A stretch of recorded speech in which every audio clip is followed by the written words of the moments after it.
Remplacer les lignes en polypropylène des fermes perlières par des cordages en fibres de noix de coco, c'est le projet ambitieux de Benoît Parnaudot.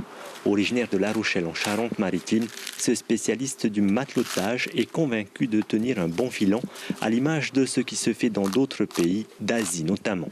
On s'est lancé un peu un défi, on dit on va fabriquer des cordages en fibre de coco, puis en fait plus on cherche et plus on s'aperçoit que ça se fait déjà.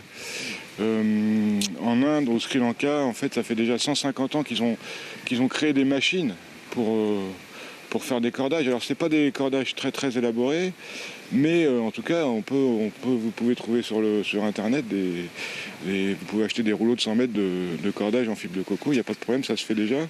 En plus de ses qualités mécaniques à la rupture, la fibre de noix de coco est une matière biodégradable, donc respectueuse de l'environnement. Donc une fois qu'on va récupérer la noix de coco qui aura été traitée par le copraculteur, donc qui aura enlevé la chair, on aura les demi-noix de coco. On va les laisser tremper 3 mois dans l'eau de mer et ensuite il faut défibrer. Donc là il y a des machines qui vont séparer la coque de la bourre et ensuite dans la bourre il y a 2 éléments, il y a la tourbe et la fibre. En fait il y a 2 tiers de tourbe et 1 tiers de fibre. La tourbe elle va servir pour l'agriculture et nous on va récupérer la fibre pour faire des cordages.